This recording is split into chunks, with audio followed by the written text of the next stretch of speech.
Ben c'est ça. Dieu. D'accord? Donc, vous voyez, donc, on voit, ce qu'il faut bien voir dans Saint Bernard, c'est un peu ces deux aspects. Autant dit le moine, mais le moine, c'est pas nous.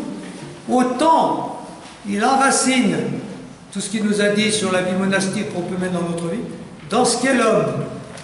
Et donc, le moine, il est pleinement homme, parce qu'il rencontre Dieu, avec sa chair, avec la communauté. Et quand il n'a pas le goût de Dieu, là c'est dit, c'est aussi la vie, mais il faut la rechercher. D'accord? Voilà. Alors on termine par le mystique, et ça je ne veux pas tout dire parce que ça sera trop long, mais je veux dire simplement les titres.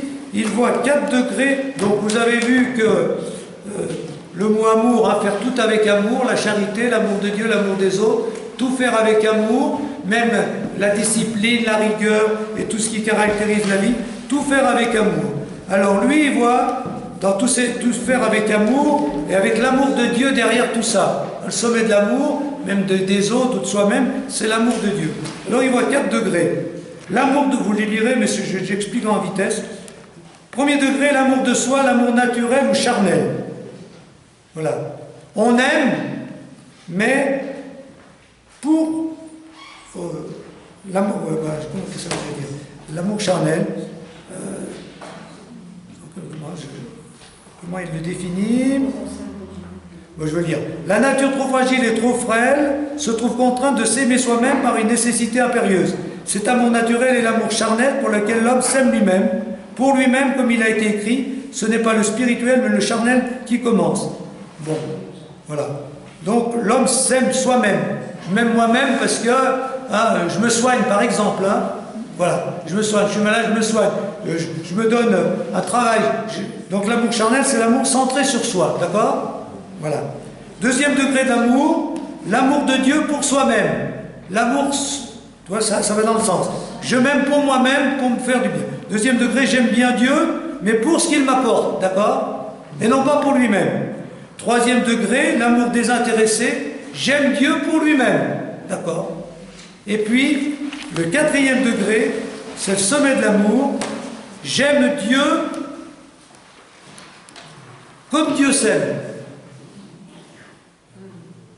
Alors ça, c'est encore plus fort, hein? Quatrième degré d'union d'amour ou extase. Alors je vous le lis, c'est le sommet de l'amour. C'est l'amour de Dieu qui se répand en nous, insuffle et anime toute notre volonté au point de pouvoir dire « ce n'est plus moi qui vis, c'est l'amour du Christ qui vit en moi. » Vous voyez, hein? Je n'aime pas simplement, je ne m'aime pas moi-même pour moi-même, je n'aime pas Dieu pour moi-même, je n'aime pas Dieu pour les bienfaits, mais pour lui-même. Et là, je laisse Dieu venir m'aimer, si on peut dire, venir en moi, pour me combler, et pour pouvoir dire, ce n'est plus moi qui vis, c'est Dieu qui vit en moi. Ça, c'est Saint Paul qui dit à propos du Christ, mais qu'on peut dire aussi à propos de Dieu. D'accord? Et puis, je vais trouver que vous avez compris à peu près. Ça va? Et puis, l'amour fraternel. Pour ça, je veux le dire parce que c'est peut-être plus concret, puis on terminera avec ça d'ailleurs, c'est bon. L'amour fraternel. La charité comporte 2 moyens de réalisation.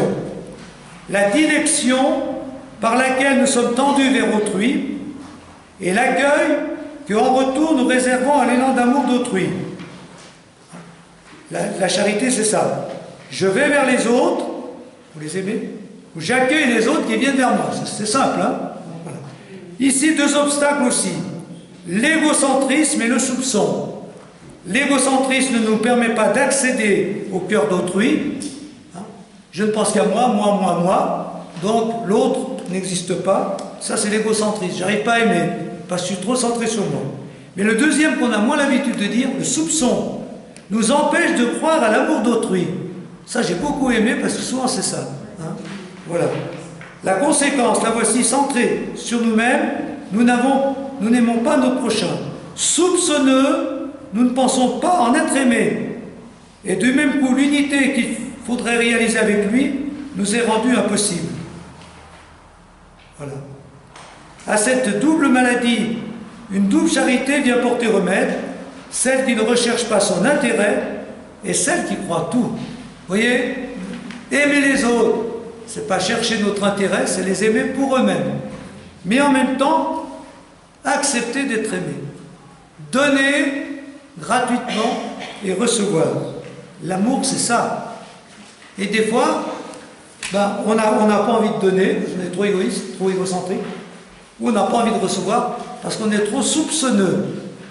Est-ce que ça, vous étiez déjà dit ce mot-là? Oui, soupçonneux. Moi, je ne m'étais jamais trop dit.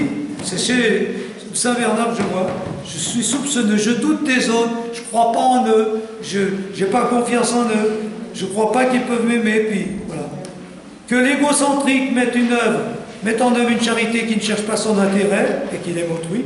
Que le soupçonneux acquiert une charité qui croit tout et qu'il croit sans en douter à l'amour des autres pour lui. D'accord? Voilà, alors conclusion, on va s'arrêter dans 5 minutes, mais on a le temps pour 5 minutes, plus que 5 minutes. Après il y a la pause.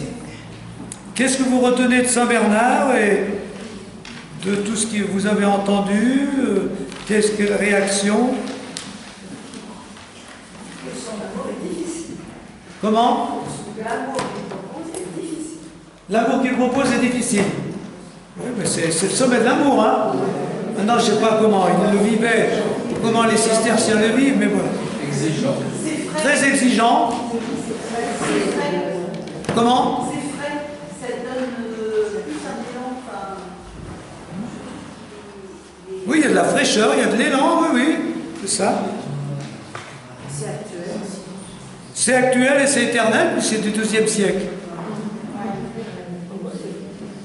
Moi, ce que je vous ai dit, surtout j'ai retenu, c'est ça, c'est assez curieux.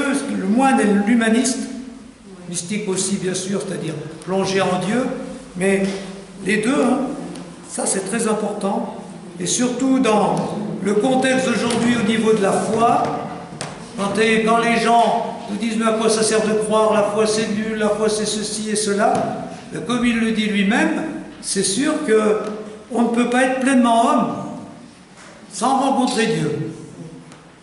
Mais encore faut-il témoigner d'un Dieu qui comble le cœur, d'un Dieu qu'on peut goûter, même s'il y a des moments où on le goûte moins, d'un Dieu qui donne un plaisir spirituel, un bien-être intérieur, qui nous fait aimer la vie, voilà, et qui nous fait rayonner, c'est ça. Hein. Donc ça, j'ai beaucoup aimé. Et puis alors, toutes ces précisions, comme tous les grands spirituels, hein, voilà, les 7 degrés d'obéissance, etc., tout ce qu'il a décortiqué pour la vie spirituelle. Dernière réaction, s'il y en a une. Est-ce que tout ça, ça peut vous aider dans votre vie? Oui. Hein? C'est le plus important. Hein? J'essaye, moi, de le faire aussi, des fois plus que ce que les textes que je lis disent. Mais voilà.